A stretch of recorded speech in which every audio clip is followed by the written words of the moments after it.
Donutriare. He partied with his ex, while I had 3 broken ribs, a metal rod in my leg, so I dumped $12,000 of his gear in the trash and ruined his job offer. While I was in the hospital with a fractured leg from a car accident, my boyfriend posted photos of himself at a party with his ex and captioned them, "Finally, free from the needy drama queen and her constant demands." We'd been together for 4 years. I did not make a comment. This morning, my phone would not stop vibrating with urgent messages from his mother pleading with me to reconsider. Okay, I've been dating Richard for 4 years, and it's been a journey. Like one of those trips where the tour guide abandons you halfway up the mountain and you realize you've been carrying everyone else's backpacks the entire time. That type of journey. We met while volunteering at a community garden restoration project, sponsored by my firm. I was assigned to the compost squad, which was led by Richard, who unironically referred to himself as the compost king. Despite the red flags, I found his fascination with rotting veggies endearing. He gave this whole speech about how breaking down is only the first step toward creating something beautiful, and my plant-loving heart was like, sign me up for that metaphor. After 4 years, I understand that the only thing that was composted was my self-respect. Let me list the ways. Richard had helped with rent precisely 7 times in 4 years. My name is the only one on the lease because his credit is temporarily damaged. For the past 4 years, he has been between jobs for roughly 60% of our time together. When he has money, he spends it on his gaming setup, clothes, or going out with the boys. He's asked to use my automobile more than he has inquired how my day went. But your girlfriend was in love. I made excuses for him. He was finding himself and had potential, all of which we tell ourselves when dating a man-child. So I got into a horrible vehicle accident last week. Some fool ran a red light and T-boned my vehicle. I had a shattered leg, 3 damaged ribs, and a concussion. The doctor said I was lucky it wasn't worse, but to be honest, it felt quite bad. Richard came to see me in the hospital once, for 20 minutes. He explained that hospitals cause him anxiety and that he needs to process this trauma in his own way. I experienced trauma. Not to make it too personal, but I was the one with metal pins in my leg. My dearest friend Anastasia stayed with me, however. She slept in an uncomfortable hospital chair for 3 nights. She assisted me to the restroom, brought me actual food, and even washed my hair in that tiny sink because I couldn't shower. That's friendship, folks. So there I am, drugged up on painkillers, and Anastasia gives me this strange look as she scrolls through her phone. I inquired what was wrong and she attempted to play it off, but I knew something was wrong. I grabbed her phone. Rude, I know, but painkillers make me aggressively low-key. So what do I see? Richard, attending a party. He has his arm around his ex Katie. The title says, "Finally free from the needy drama queen and her constant demands." I just froze. 4 years. 4 years of my life, supporting this man emotionally and financially, putting up with his, finding himself stages, gaming addiction, and inability to clean a toilet properly. And this is what he writes while I'm actually broken in a hospital bed? The hardest part was seeing all of our friends' comments, saying stuff like, "Glad you're happy, bro. You deserve better." Where were the folks who asked, "Hey, isn't your girlfriend in the hospital right now?" I did not make a comment. I did not text him. I did not call.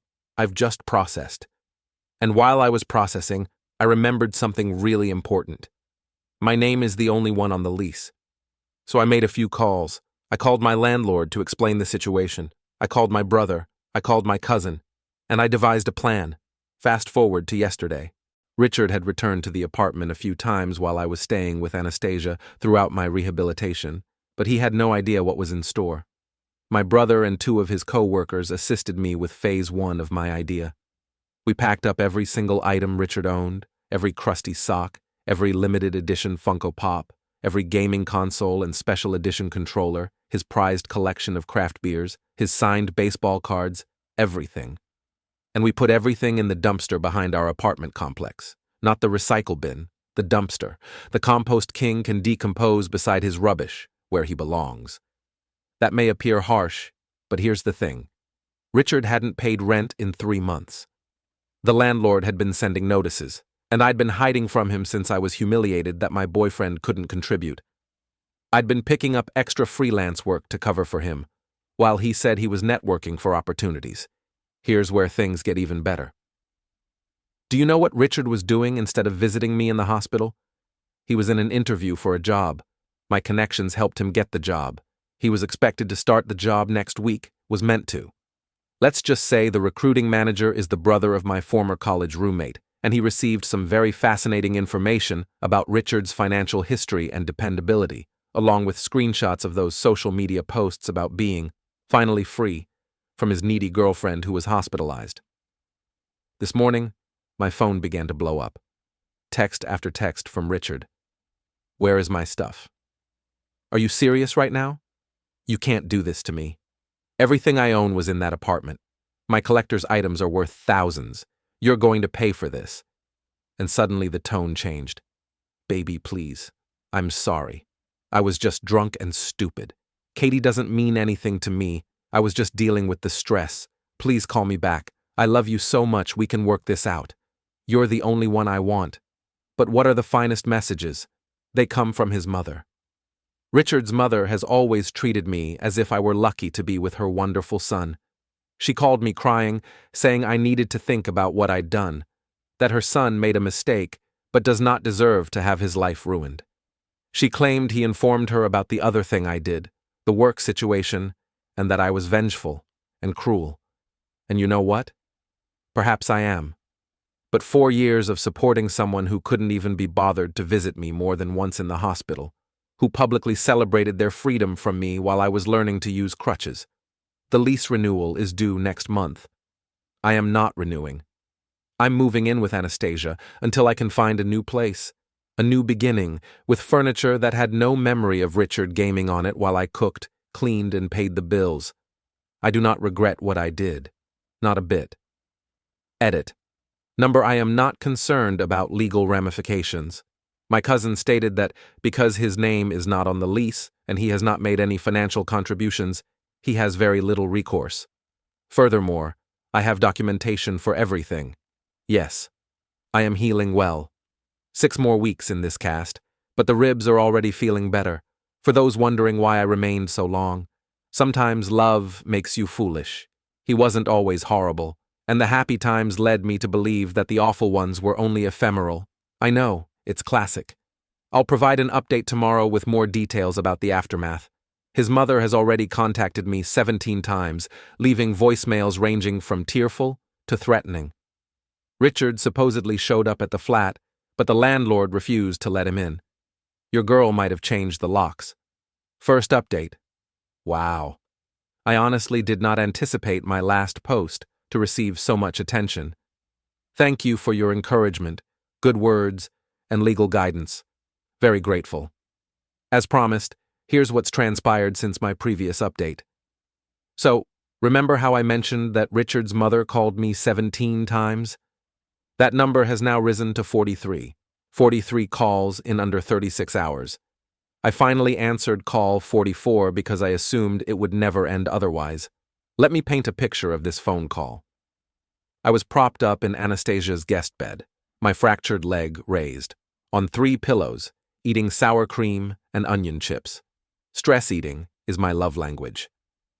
Deborah, Richard's mother, went between wailing, guilt-tripping, and making thinly veiled threats for 28 minutes. Here is the highlight reel. Richard had cried for 2 days straight. I've never seen him like this. Funny. I cried for 2 days straight after waking up in the hospital and realizing he wasn't there. But go off, I suppose. Do you know how much the collectibles were worth? His grandfather gave him some of the baseball cards.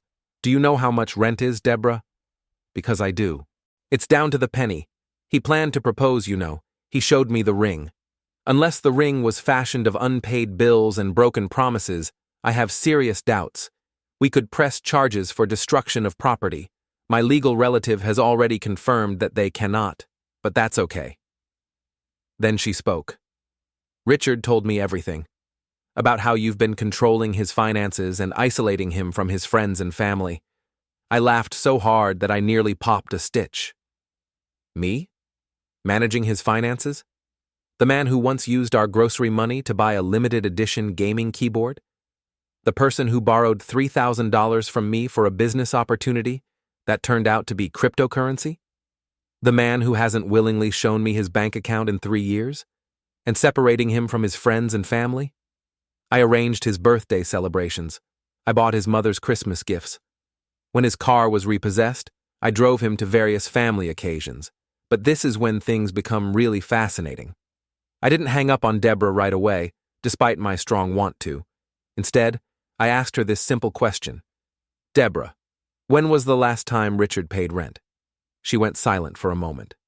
Then said, he told me you two had an arrangement where you handled the household bills and he covered other expenses.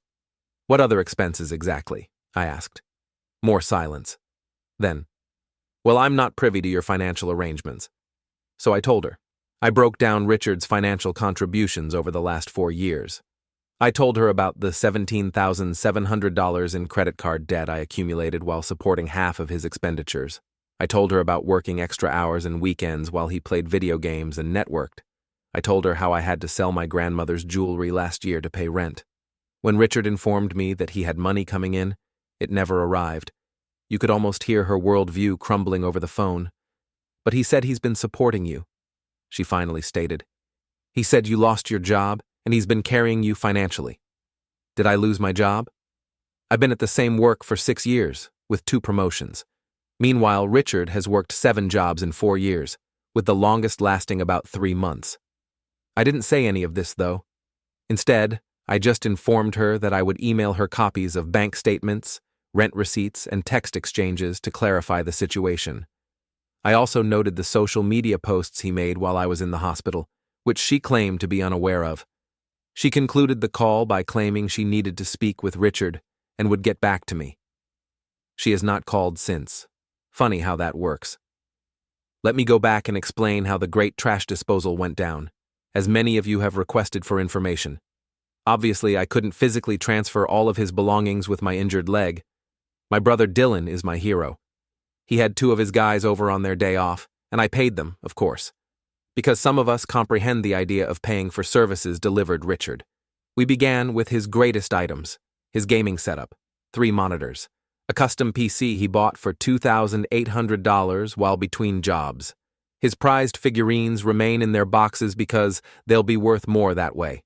His signed sports memorabilia, which he refused to let me hang because it wouldn't match the decor and never paid for. His craft beer collection. Some bottles dating back to our first year together. That he was aging, but was, actually forgetting about. It took us 4 hours to load everything.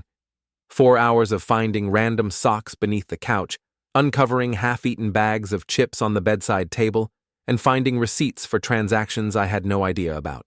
It was like doing an archaeological investigation into the life of a man-child. Dylan scooped up Richard's throne. Yes, he named his gaming chair Throne. He carried it ceremoniously to the bin as if it were a cursed artifact. We did not purposely break anything. We did not tear his clothes or destroy his devices. We just moved them to their proper location, among the rest of the junk. I kept 1 box containing potentially crucial items, his birth certificate, social security card, a few family photos, and a folder with medical documents. Those are with the landlord, who is completely on my side once I showed him the social media posts and explained the issue. He even helped me change my locks. Speaking of the landlord, he informed me that Richard showed up twice yesterday, requesting to be let in. The second time, he threatened to contact the police, but inexplicably vanished when the landlord remarked, "Great idea. Let's call them jointly and explain that you haven't paid rent in months." Isn't it funny how cockroaches scatter when the lights are turned on? Now, for the other item I did. Remember how I said Richard was starting a new job? A job that my network helped him get? He worked for a financial services firm where he was in charge of customer accounts and financial planning. What's the problem? Richard cannot even plan his own money. This is a man who once overdrafted his account to purchase a video game. He then overdrafted it again the next day, purchasing another video game because he had forgotten about the initial overdraft. So I contacted my friend's brother and simply gave some disturbing information. Screenshots of Richard's social media posts are unprofessional. His rental payment history is non-existent, and a few chosen text exchanges in which he boasted about working the system to avoid paying bills. Was this petty? Maybe. But consider this. Would you want someone to manage your retirement account who can't even remember to pay his electricity bill? I did not lie. I did not exaggerate. I only offered factual facts about his character and financial responsibility. It was up to them to decide what they did with that information. Spoiler alert, they canceled the employment offer. This takes us to today's developments. Richard has progressed from angry texts to mournful emails. Long, melancholy emails describing how he's been reflecting, recognizing his mistakes, and wanting to make things right. He argues that his posts with Katie were just for show. They are just friends. The man was acting out because he was scared of losing me after the accident. According to the emails, he has changed. He has realized the mistake of his ways. He's willing to commit, participate, and be a true partner. It only took. An automobile accident almost killed me. 4 years of financial exploitation, public shaming on social media. He lost everything of his stuff, having his job offer withdrawn, being exposed to his mother. What a bargain for personal development. Remy, Richard's college friend, reached out to me.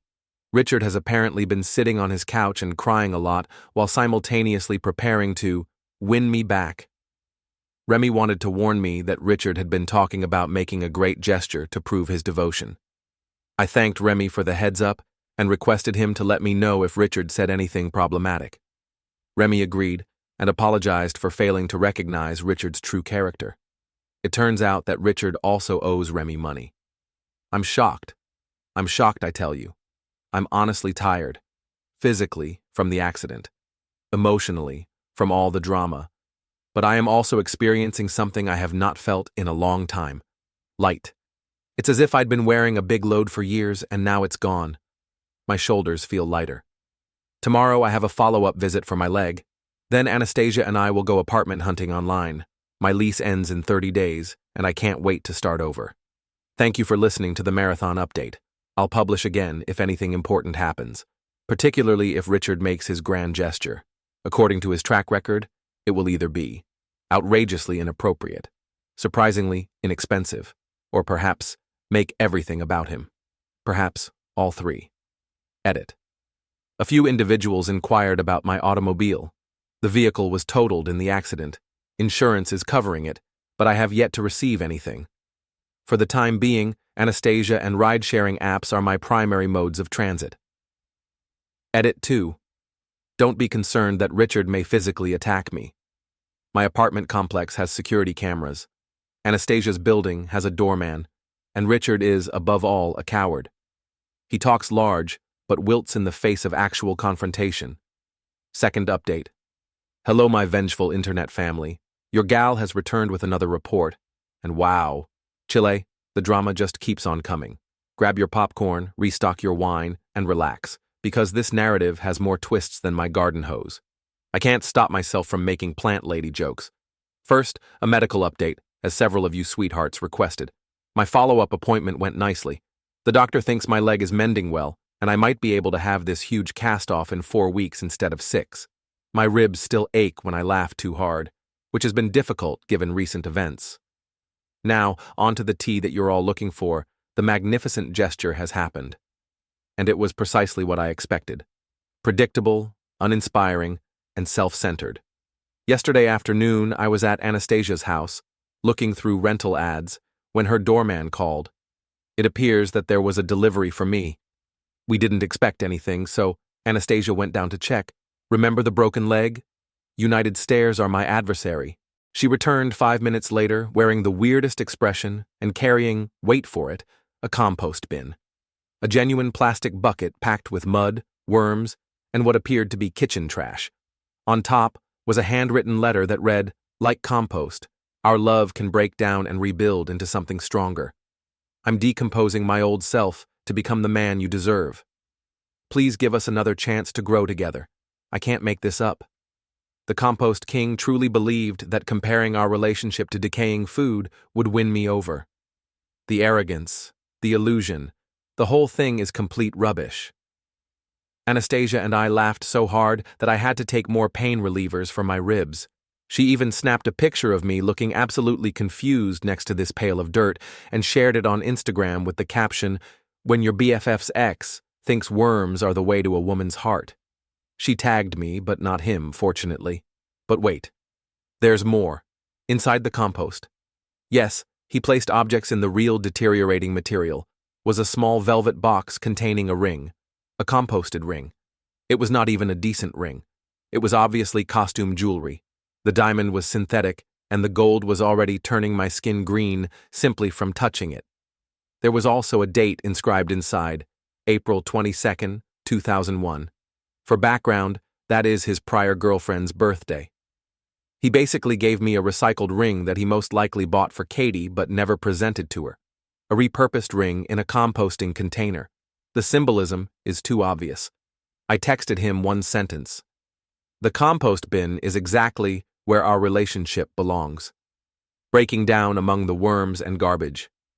His response was a flurry of text messages stating that the ring was only temporary until he could purchase a real one, and said the date was the first time he understood he loved me. I did not respond further.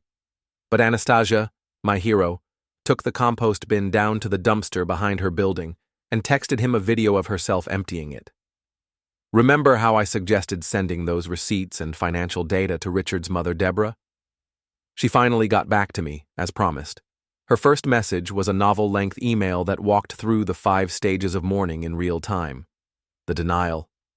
There must be some mistake with these records. Richard told me he was contributing financially. Resentment. How dare you make my son look like this? You've clearly manipulated these statements. Trying to bargain if there were financial issues. Why didn't you come to me? I could have helped you both work something out. Depression-related thoughts.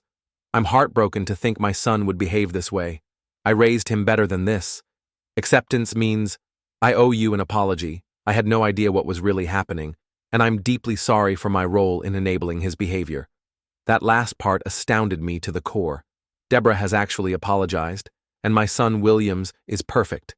This day will be remembered throughout history. She followed up with a phone call, only one this time, not 43, in which she provided some intriguing facts. Richard has told his entire family that he has been financially supporting me for many years. He informed them that I was unstable and unable to hold a job. He said the apartment was his and graciously allowed me to stay there. He informed them that the car that was totaled was his, which he let me borrow. He's been borrowing money from his family members for years, claiming it's to help with my spending habits. Layers of lies. The fiction this man has been producing. He could have used his creative writing skills to produce actual money, instead of deceiving his girlfriend and family. Deborah definitely felt ashamed and upset. She disclosed that she had handed Richard approximately $155,000 over the previous 2 years for emergencies that she now understands were manufactured. She constantly apologized for her previous communications, stating that she needed time to comprehend things. I really felt awful for her. She, like me, has been manipulated by her son, possibly more so. I told her I didn't blame her, that Richard can be extremely convincing when he wants to be. The talk concluded with her saying something that gave me chills. I adore my son, but he should suffer the consequences for once in his life. I will not bail him out this time. Make progress, people. Actual progress. Now, for the big reveal. Many of you have inquired about the other thing I did, outside the job predicament and trash disposal. So, remember the credit cards I mentioned? The ones in which I incurred $177,000 in debt to support Richard's costs? It turned out that 3 of them were joint accounts that he started with my information to build his credit, but never paid off. I've been working with my bank and a financial advisor to separate these accounts and identify which charges were his.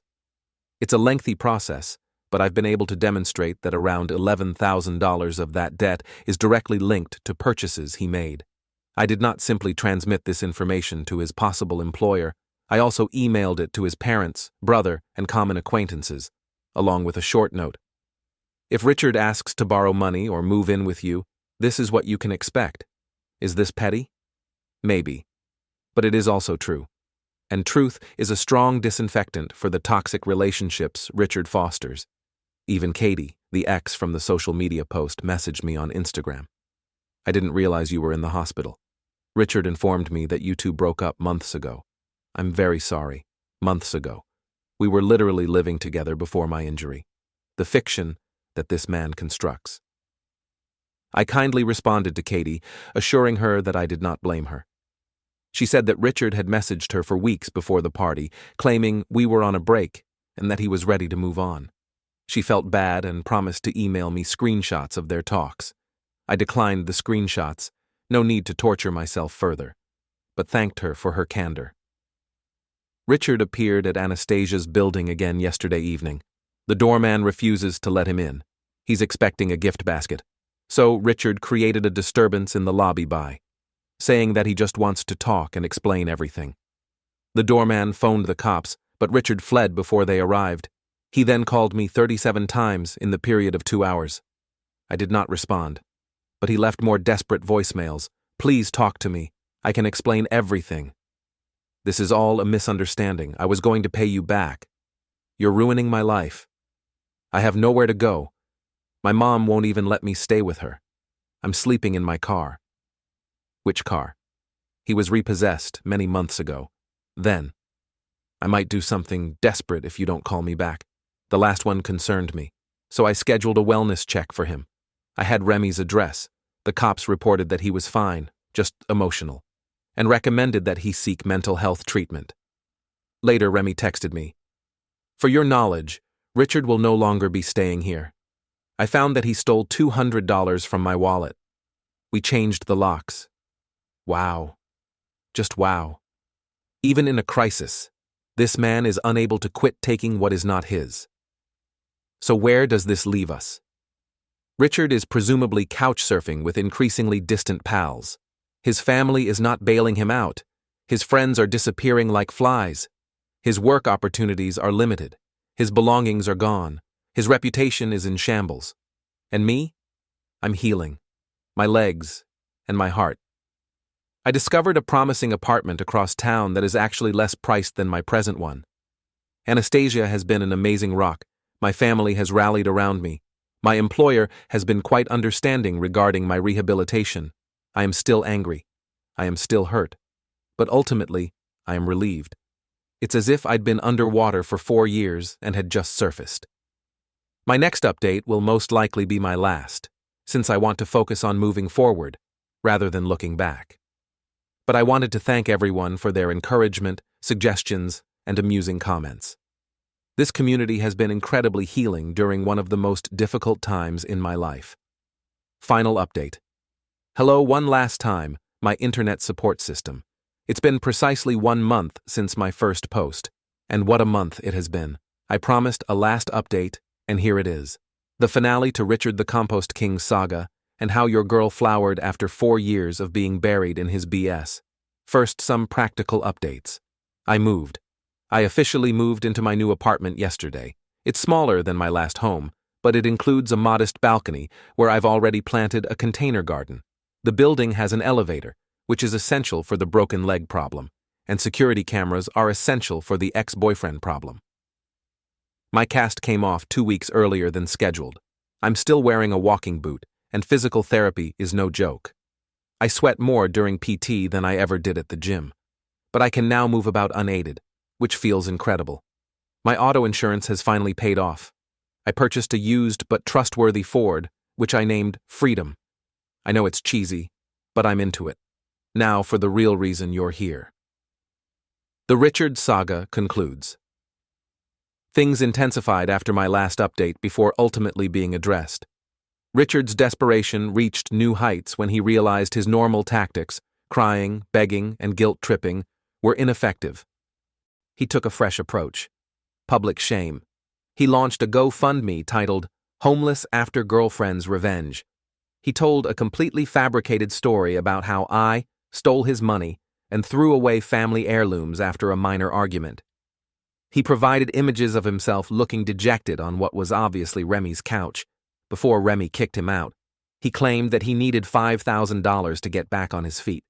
The fundraiser lasted exactly 6 hours before being taken down. Why? Because Anastasia, my brother Dylan, and at least a dozen of our mutual acquaintances reported it as fraud. Additionally, several individuals commented with links to my Reddit posts, things I had never discussed with Richard. Also, several individuals reacted with links to my Reddit posts, which I had never shared with Richard.